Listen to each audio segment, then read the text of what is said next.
জামাত কি শুধু উদারতাই দেখাবে? এই উদারতাই কি তাদের ভরাডুবির কারণ হতে পারে? আজকের এই ভিডিওতে জামাতে ইসলামীর অতি উদারতার কারণে তাদের ভরাডুবি হবে নাকি তুমুল জনপ্রিয়তা এনে দেবে, এই বিষয়টি বিশ্লেষণ করা হবে।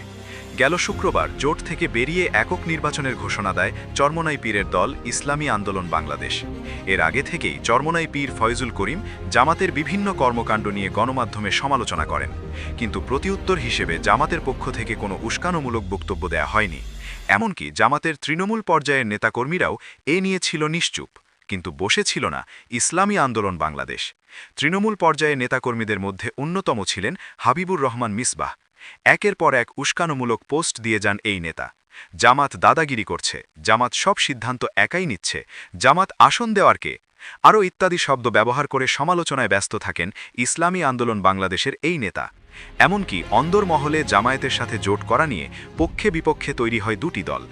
এক দল জামাতের সাথে থাকলেও অন্য দল এর বিরোধিতা করে।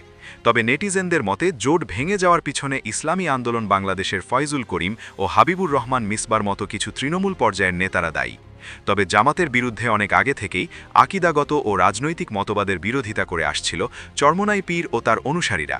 ওয়াজের মাঠ থেকে শুরু করে যে কোনো জায়গায় সুযোগ পেলেই জামাতকে রীতিমতো তুলোধুনো করত ইসলামী আন্দোলন বা চরমোনাই পীরের অনুসারীরা। তবে জামাত তাদের সমালোচনার জবাব কখনো দেয়নি। এত কিছুর পরও জামাত সব কিছু ভুলে তাদের সাথে জোট করার সিদ্ধান্ত নেয়। জামাতে ইসলামের ভাষ্যমতে অতীতের সব ভেদাভেদ ভুলে ইসলামের জন্য ওয়ান বক্স নীতিতে হাঁটে জামাত ইসলাম। আরেকটা পার্টি আমাদের সাথে সূচনায় ছিল, এখানে দেখা যাচ্ছে না তারা এটা জোটে ভাঙ্গনের কোনো ব্যাপার কিনা। তারা নিজেদের নিয়ে আরো বোঝাপড়া করছেন, তাদের সাথে আমাদের নিয়মিত যোগাযোগ আছে। তারা চূড়ান্ত সিদ্ধান্ত জানাবেন, আমরা আশা করি তারা আমাদের সাথে থাকবেন। এই পরিকল্পনা অনুযায়ী এগোতে থাকে ইসলামী জোট, কিন্তু বিপত্তি বাধে আসন বন্টন নিয়ে। ইসলামী আন্দোলন বাংলাদেশ অতীতে প্রায় অনেক নির্বাচনে অংশগ্রহণ করেছিল, কিন্তু তারা একবারের মতো সংসদের একটি আসন জিততে পারেনি। এর পরিপ্রেক্ষিতে অতীতের সকল নির্বাচনের ফলাফল ও বিভিন্ন জরিপের ফলাফল বিশ্লেষণ করে দেখা যায় তাদের ভোট ব্যাংক 3%, যেখানে জামাতের ভোট ব্যাংক বিএনপির সমান। এই ফলাফলের ভিত্তিতে জামাত তাদেরকে 47টি আসন ছাড় দেয়, যদিও এই 3% ভোট ব্যাংকের বিপরীতে তাদের আসন পাওয়ার কথা ছিল 10 থেকে 15টি।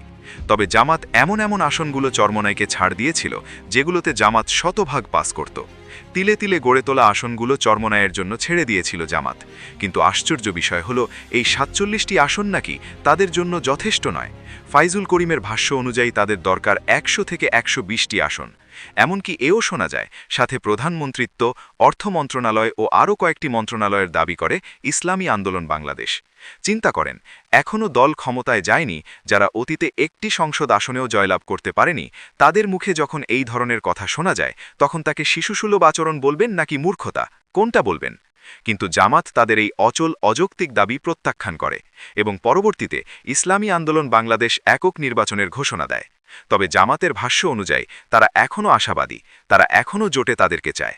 একক নির্বাচনের ঘোষণা দেওয়ার পর চরমোনাইয়ের তৃণমূল থেকে কেন্দ্রীয় পর্যায়ের নেতাকর্মীরা জামাতের সমালোচনায় ব্যস্ত হয়ে পড়ে। দলের নায়েবে আমির ফয়জুল করিম বলেন, জামাত বিশ্বাসঘাতকতা করেছে, তারা কোনো ইসলামিক দল নয়, তারা ধর্ম ব্যবসা করে। এখন প্রশ্ন হল, চরমোনাইয়ের চাহিদা অনুযায়ী আসন পেলে কি তারা এই বিরোধিতা করত? তবে জামাত এই সমালোচনার প্রতিউত্তরে কোনো প্রতিক্রিয়া দেখায়নি, উল্টো তাদের ফিরে আসার ব্যাপারে আশাবাদ ব্যক্ত করেছেন। এবং শেষ পর্যন্ত জামাতের নায়েবে আমির তাহের বলেন, তাদের একক নির্বাচনে আমরা তাদের সফলতা কামনা করি। চিন্তা করেন, একটি দল তাদের সমালোচনা করছে, কিন্তু তারা তাদের উল্টো সফলতা কামনা করছে। এই ঐক্য গঠনের ক্ষেত্রে ইসলামী আন্দোলনের অনেক ভূমিকা ছিল, আমরা তাদের সেই ভূমিকাকে শ্রদ্ধার সাথে স্মরণ করি।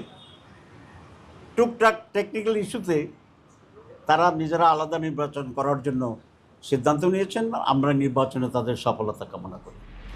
এবং শেষে আব্দুল তাহের বলেন, একদম শেষ পর্যন্ত অপেক্ষা করার পরও যদি চরমোনাই না আসে, তাহলে তাদের জন্য রেখে দেওয়া 47টি আসনে প্রার্থী ঘোষণা করবে জামাত। তিনি আরও বলেন, চরমোনাই পীর যে আসনে নির্বাচন করছেন তার সম্মানে সেখানে কোনো প্রার্থী দেবে না জামাত। চিন্তা করে দেখেন, এই ধরনের ত্যাগ অন্য কোনো রাজনৈতিক দল করেছে কিনা আপনার জানা থাকলে বলতে পারে। আমরা ইসলামী আন্দোলনের সম্মানে তাদের যিনি নায়েবে আমির আছেন তার আসনে আমরা কোনো ক্যান্ডিডেট না দেওয়ার সিদ্ধান্ত গ্রহণ করেছি। সবশেষ বলা যেতে পারে, এত উদারতা জামাতের জন্য হুমকি নয়, বরং আরও জনপ্রিয়তা বাড়িয়ে দিচ্ছে। দর্শক, আপনাদের কি মনে হয়? মতামত জানাতে পারেন।